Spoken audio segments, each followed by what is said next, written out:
maisha, moja ya vita kubwa unaweza kukutana nayo ni vita kuinuka.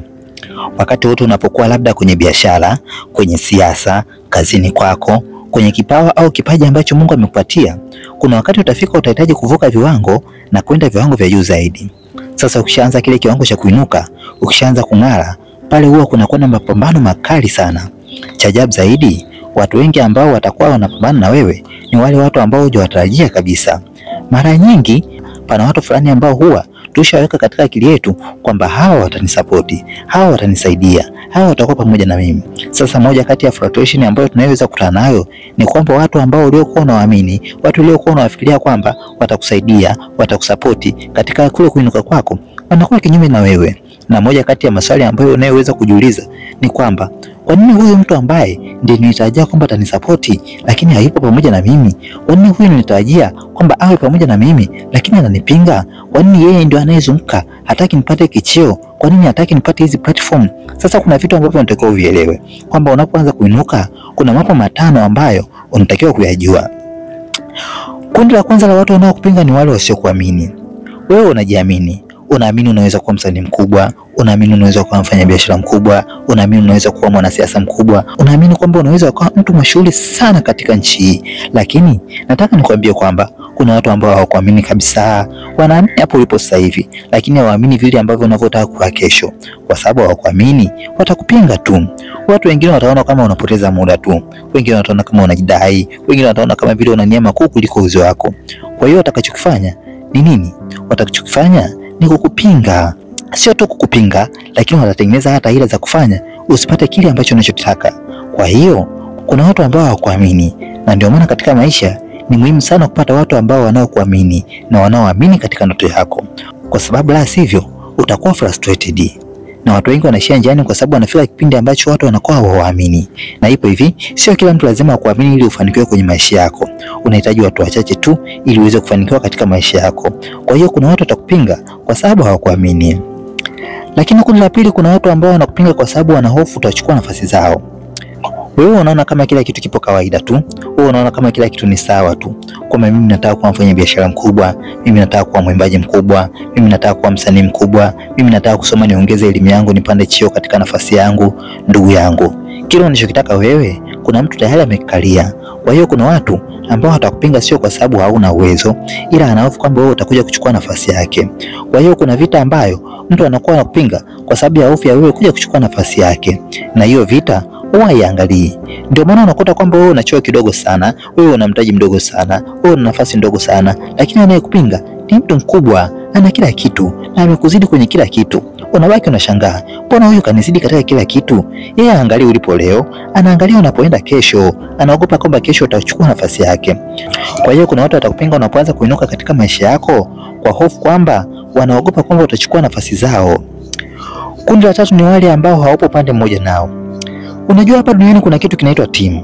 Ukiwa ofisini kuna timu za watu, ukiwa kwenye mpira wa miguu kuna timu, kwenye biashara kuna timu, hata kwenye siasa kuna timu. Sasa kuna watu ambao wanakuangalia, hawana shida na wewe, hawana shida na uwezo wako, wanaona kabisa huyu mtu ana uwezo mkubwa, huyu anafaa kuwa kiongozi, huyu anafaa kushika nafasi hapa ofisini, huyu jamaa katika mapambano yake anafaa kusapotiwa katika biashara yake, lakini hawakusapoti, hawapo pamoja na wewe kwa sababu wanakuona haupo upande wao. Yaani ni kama vile wanakuona wewe sio familia yao, wewe sio wa upande wao. Kwa hiyo kuna watu watakupinga sio kwa sababu uwezo wako ni mdogo, sio kwa sababu eti tabia yako ni mbaya, wala sio kwa sababu nyingine yote ile, bali ni kwa sababu haupo upande wao. Sababu hiyo tu wanaweza kuwa kinyume na wewe, na wewe lazima uweze kuwajua watu hao, kwa sababu usipowajua itakufrustrate. Kundi la nne, kuna watu ambao watakupinga kwa sababu wanahofu utalipiza kisasi. Unajua kuna watu ambao wamekufanyia mambo mabaya sana. Huyu mwingine alikusingizia, huyu alikutengenezea skendo, huyu mwingine alikusababisha uvuliwe cheo fulani, huyu mwingine alikufanya ushindwe katika jambo fulani, mwingine alikufukuzisha kazi mahali fulani, huyu mwingine alikutengenezea mambo ambayo yakasababisha ukatapeliwa, huyu mwingine alikuundia kesi tu. Wengine inawezekana hata wajui, wao walifanya kwa siri, lakini wanahofu kwamba pengine unajua. Sasa mtu yoyote ambaye alikufanyia mambo mabaya na leo unaelekea kuwa mtu mkubwa, lazima atakupinga kwa sababu ya hofu kwamba anahofu kwamba unaweza ukaja kumlipiza kisasi. Na ndio maana unaweza ukashangaa mtu hata hauna mahusiano naye yoyote yule, hakuna mahali ambapo mnapokutana, lakini unashangaa na kupinga, anakusema vibaya. Unabaki unashangaa, hivi ni nini kimetokea? Ni kwa sababu anahofu kwamba utamlipiza kisasi.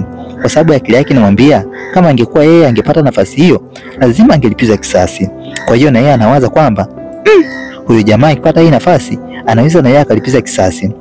Kwa hiyo kuna watu ambao wanaupinga kwa sababu hiyo tu. Hawana shida na uwezo wako, hawana shida kwamba wewe una elimu nzuri, hawana shida kwamba una kipaji. Shida yao ni moja tu, kwamba utawalipiza kisasi ukiingia katika nafasi hiyo. Kundi la mwisho ni wale ambao walitarajia kwamba wategemee. Hawa wamejiweka kama miungu watu. Wenyewe waliamini kwamba hauwezi kutoka hapo ulipo na kwenda katika hatua nyingine bila wao. Yaani waliamini kwamba ili uweze kupata nafasi hiyo, ili uweze kupata kazi hiyo, ili uweze kupata cheo hicho, ili uweze kushinda huo uchaguzi, ili uweze kuwa mwimbaji mkubwa, ili uvuke katika kiwango hicho cha biashara na kuwa mfanyabiashara mkubwa, ni lazima wategemee.